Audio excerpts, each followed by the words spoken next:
Buenas tardes. Muchas gracias.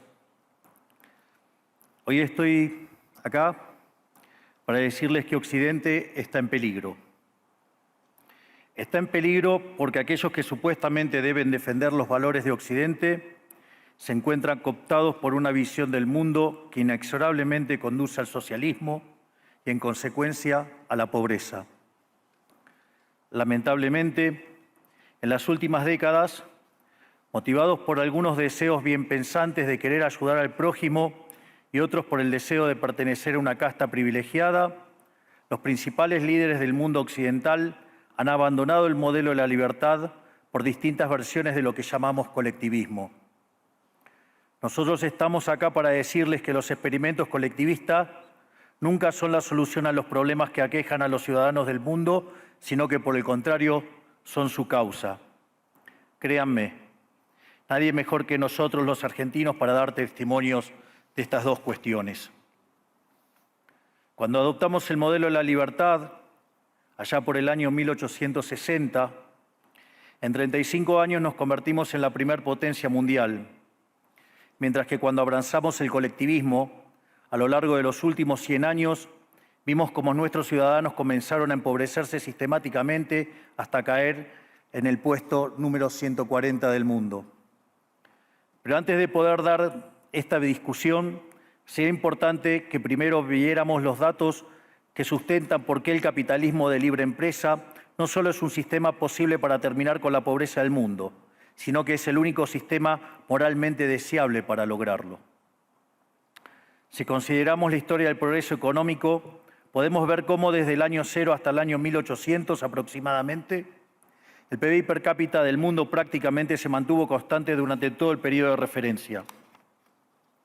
Si uno mira un gráfico de la evolución del crecimiento económico a lo largo de la historia de la humanidad, uno estaría viendo un gráfico con la forma de un palo de hockey, una función exponencial que se mantuvo constante durante el 90% del tiempo y se dispara exponencialmente a partir del siglo XIX. La única excepción a esta historia de estancamiento se dio a finales del siglo XV con el descubrimiento de América. Pero salvando esta excepción, a lo largo de todo el periodo entre el año 0 y el año 1800, el PBI per cápita a nivel global se mantuvo estancado. Ahora bien, no solo que el capitalismo generó una explosión de riqueza desde el momento que se adoptó como sistema económico, sino que, si uno analiza los datos, lo que se observa es que el crecimiento se viene acelerando a lo largo de todo el periodo.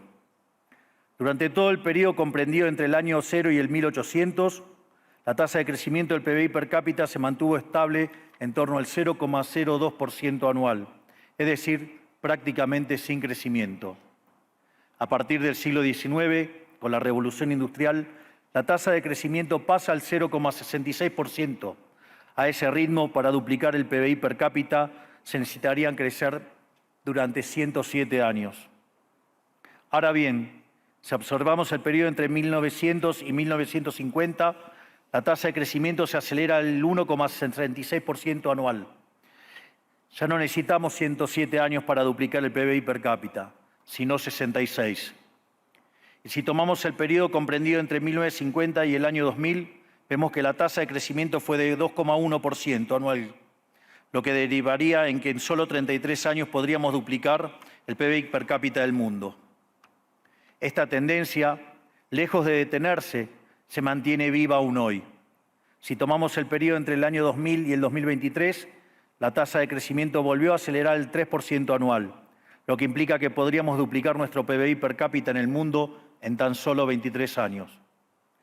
Ahora bien, cuando se estudia el PBI per cápita desde el año 1800 al día de hoy, lo que se observa es que luego de la Revolución Industrial, el PBI per cápita mundial se multiplicó por más de 15 veces, generando una explosión de riqueza que sacó de la pobreza al 90% de la población mundial. No debemos olvidar nunca que para el año 1800, cerca del 95% de la población mundial vivía en la pobreza más extrema, mientras que ese número cayó al 5% para el año 2020, previo a la pandemia. La conclusión es obvia. Lejos de ser la causa de nuestros problemas, el capitalismo de libre empresa como sistema económico es la única herramienta que tenemos para terminar con el hambre, la pobreza y la indigencia a lo largo y a lo ancho de todo el planeta.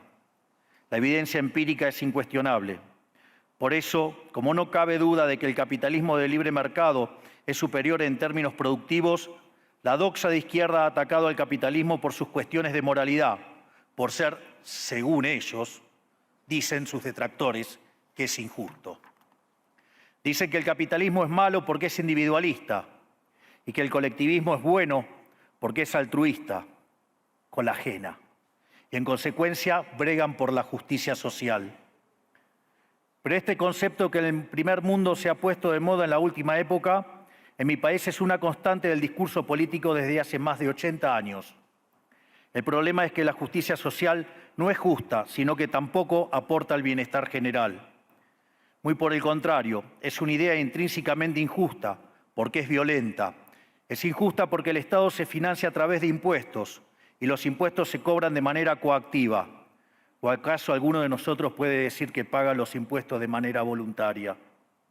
Lo cual significa que el Estado se financia a través de la coacción y que a mayor carga impositiva, mayor es la coacción, menor es la libertad. Quienes promueven la justicia social parten de la idea de que el conjunto de la economía es una torta que se puede repartir de una manera distinta. Pero esa torta no está dada, es riqueza que se va generando en lo que, por ejemplo, Israel Kirzler llama un proceso de descubrimiento de mercado. Si el bien o servicio que ofrece una empresa no es deseado, esa empresa quiebra a menos que se adecúe a lo que el mercado le está demandando. Si genera un producto de buena calidad a un buen precio atractivo, le va a ir bien y va a producir más. De modo que el mercado es un proceso de descubrimiento en el cual el capitalista encuentra sobre la marcha el rumbo correcto. Pero si el Estado castiga al capitalista por tener éxito y lo bloquea en este proceso de descubrimiento, destruye sus incentivos y las consecuencias de ello es que va a producir menos y la torta será más chica, generando perjuicio para el conjunto de la sociedad. El colectivismo, al inhibir estos procesos de descubrimiento y al dificultar la apropiación de lo descubierto, ata al emprendedor de las manos y le imposibilita producir mejores bienes y ofrecer mejores servicios a un mejor precio. ¿Cómo puede ser entonces que desde la academia, los organismos internacionales, la política y la teoría económica se demonice un sistema económico que no solo ha sacado de la pobreza más extrema al 90% de la población mundial y lo hace cada vez más rápido, sino que además es justo y moralmente superior? Gracias al capitalismo de libre empresa, hoy el mundo se encuentra en su mejor momento.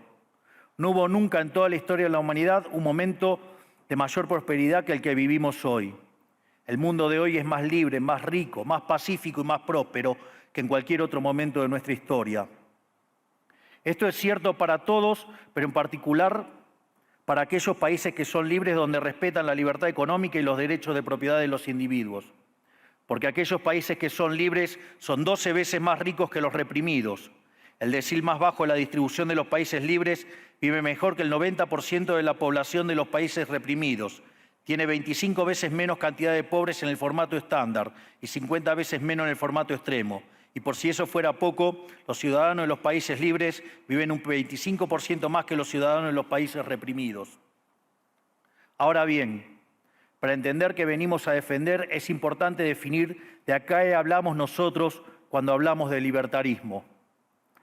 Para definirlo, retomo las palabras del máximo prócer de las ideas de la libertad de Argentina, el profesor Alberto Venegas Lynch, dijo que dice: el libertarismo es el respeto irrestricto del proyecto de vida del prójimo, basado en el principio de no agresión y en defensa del derecho a la vida, a la libertad y a la propiedad, cuyas instituciones fundamentales son la propiedad privada, los mercados libres de intervención estatal, la libre competencia, la división del trabajo y la cooperación social, donde solo se puede ser exitoso sirviendo al prójimo con bienes de mejor calidad a un mejor precio. Dicho de otro modo, el capitalista, el empresario exitoso, es un benefactor social que, lejos de apropiarse de la riqueza ajena, contribuye al bienestar general. En definitiva, un empresario exitoso es un héroe. Este es el modelo que nosotros estamos proponiendo para la Argentina del futuro. Un modelo basado en los principios fundamentales del libertarismo, la defensa de la vida, de la libertad y de la propiedad. Ahora bien, Si el capitalismo de libre empresa y la libertad económica han sido herramientas extraordinarias para terminar con la pobreza en el mundo, y nos encontramos hoy en el mejor momento de la historia de la humanidad, vale la pena preguntarse, ¿por qué digo entonces que Occidente está en peligro? Digo que Occidente está en peligro justamente porque en aquellos países que deberíamos defender los valores del libre mercado, la propiedad privada y las demás instituciones del libertarismo, sectores del establishment político y económico, algunos por errores en su marco teórico y otros por ambición de poder, están socavando los fundamentos del libertarismo, abriéndole las puertas al socialismo y condenándonos potencialmente a la pobreza, a la miseria y el estancamiento. Porque nunca debe olvidarse que el socialismo es siempre y en todo lugar un fenómeno empobrecedor, que fracasó en todos los países que se intentó. Fue un fracaso en lo económico, fue un fracaso en lo social, fue un fracaso en lo cultural y además asesinó a más de 100 millones de seres humanos. El problema esencial de Occidente hoy es que no solo debemos enfrentarnos a quienes, aún luego de la caída del muro y la evidencia empírica abrumadora, siguen bregando por el socialismo empobrecedor, sino también a nuestros propios líderes, pensadores y académicos que, amparados en un marco teórico equivocado, socavan los fundamentos del sistema que nos ha dado la mayor expansión de riqueza y prosperidad de nuestra historia. El marco teórico al que me refiero es el de la teoría económica neoclásica, que diseña un instrumental que, sin quererlo, termina haciendo funcional la intromisión del Estado, el socialismo y la degradación de la sociedad. El problema de los neoclásicos es que, como el modelo del que se enamoraron no mapea contra la realidad, atribuyen el error al supuesto fallo del mercado, en vez de revisar las premisas de su modelo. Sobre pretexto de un supuesto fallo de mercado, se introducen regulaciones que lo único que generan es distorsiones en el sistema de precios que impiden el cálculo económico y, en consecuencia, el ahorro, la inversión y el crecimiento. Este problema radica esencialmente en que ni siquiera los economistas supuestamente libertarios comprenden qué es el mercado, ya que si se comprendiera, se vería rápidamente que es imposible que exista algo así como un fallo de mercado. El mercado no es una mera descripción gráfica de una curva de oferta y otra de demanda en un gráfico. El mercado es un mecanismo de cooperación social donde se intercambian voluntariamente derechos de propiedad. Por lo tanto, dada esta definición, hablar de fallo de mercado es un oxímoron. No existe el fallo de mercados. Si las transacciones son voluntarias, el único contexto en el que puede haber un fallo de mercado es si hay coacción. Y el único con la capacidad de coaccionar de manera generalizada es el Estado, que tiene el monopolio de la violencia. En consecuencia, si alguien considera que hay un fallo de mercado, les recomendaría que revisen si hay intervención estatal en el medio. Y si encuentran que no hay intervención estatal en el medio, les sugiero que hagan de nuevo el análisis porque definitivamente está mal. Los fallos de mercado no existen. Un ejemplo de los supuestos fallos de mercado que describen los neoclásicos son las estructuras concentradas de la economía. Sin embargo, sin funciones que presenten rendimientos crecientes a escala, cuya contrapartida son las estructuras concentradas de la economía, no podríamos explicar el crecimiento económico desde el año 1800 hasta hoy. Fíjense qué interesante. Desde el año 1800 en adelante, con la población multiplicándose más de 8 o 9 veces, el producto per cápita creció más de 15 veces. Es decir, existen rendimientos crecientes. Eso llevó la pobreza extrema del 95% al 5%.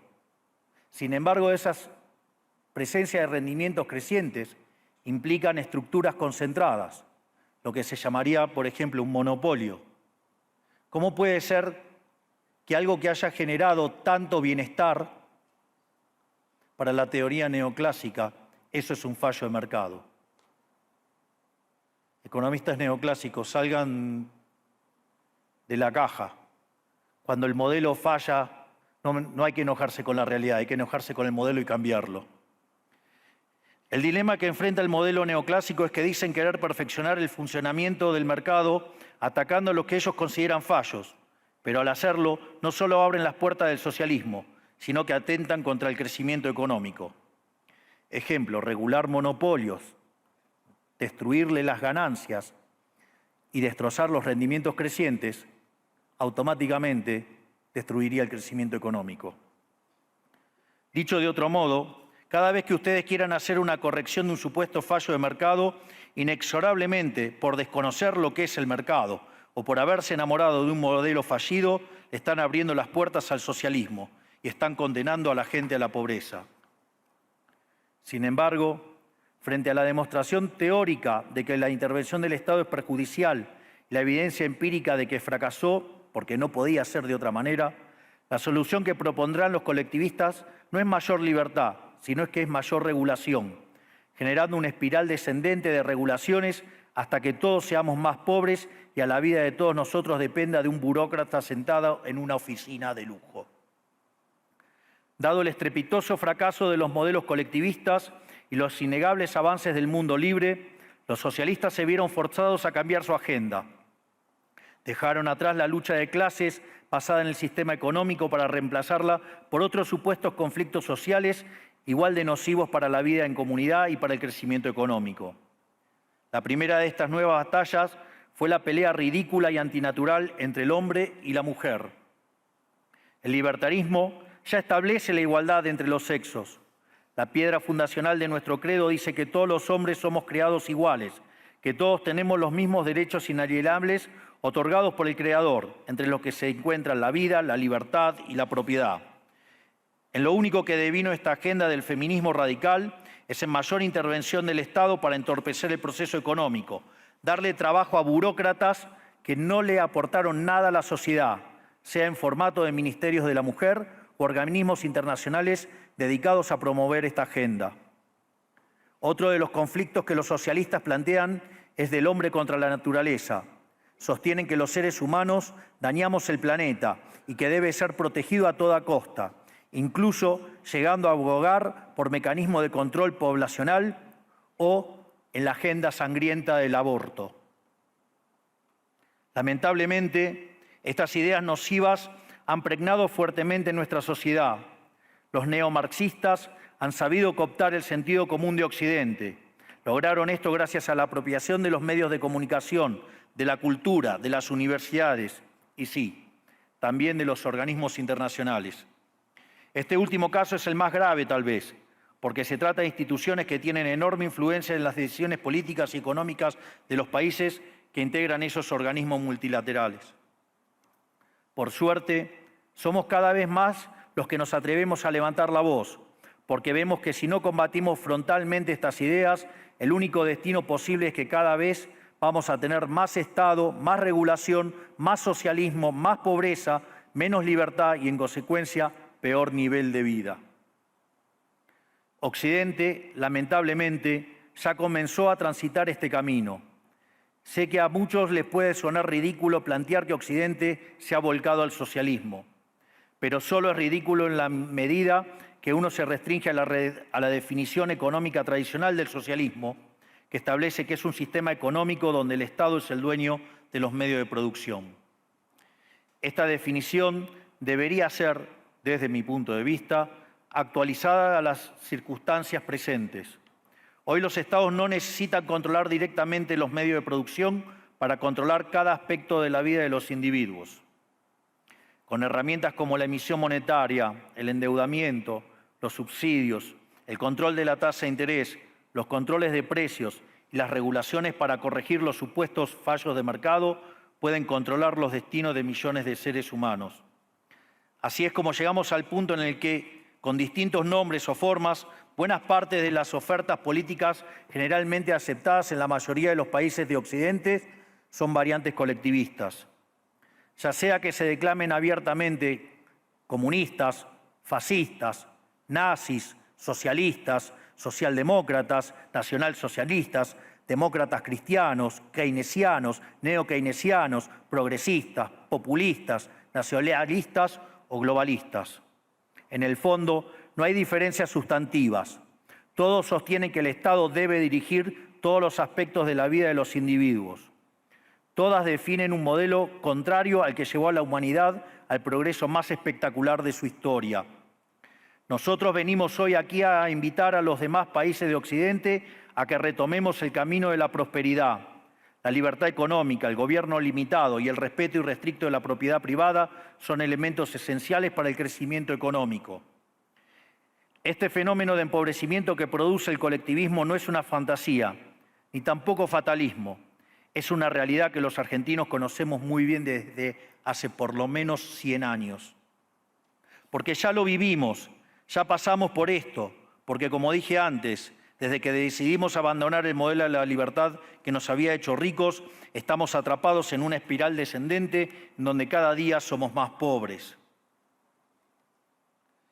Esto es, ya lo vivimos nosotros y estamos acá para alertarlos acerca de lo que puede pasar si los países de Occidente, que se hicieron ricos con el modelo de la libertad, continúan por este camino de servidumbre. El caso argentino es la demostración empírica de que no importa cuán rico seas, cuántos recursos naturales tengas, no importa cuán capacitada esté la población, ni cuán educada sea, ni cuántos lingotes de oro haya en las arcas del Banco Central. Si se adoptan medidas que entorpecen el libre funcionamiento de los mercados, la libre competencia, los sistemas de precios libres, si se entorpece el comercio, si se atenta contra la propiedad privada, el único destino posible es la pobreza. Por lo tanto, para finalizar, quiero darles un mensaje a todos los empresarios aquí presentes y a los que no están, pero nos están siguiendo desde todas partes del planeta. No se dejen amedrentar ni por la casta política ni por los parásitos que viven del Estado. No se entreguen a una clase política que lo único que quiere es perpetuarse en el poder y mantener sus privilegios. Ustedes son benefactores sociales, ustedes son héroes, ustedes son los creadores del periodo de prosperidad más extraordinario que jamás hayamos vivido. Que nadie les diga que su ambición es inmoral. Si ustedes ganan dinero es porque ofrecen un mejor producto a un mejor precio, contribuyendo de esa manera al bienestar general. No cedan al avance del Estado. El Estado no es la solución. El Estado es el problema mismo. Ustedes son los verdaderos protagonistas de esta historia y sepan que a partir de hoy cuentan con Argentina como un aliado incondicional. Muchísimas gracias y ¡viva la libertad, carajo!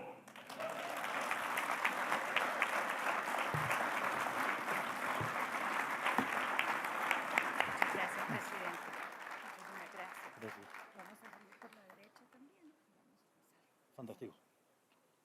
Gracias.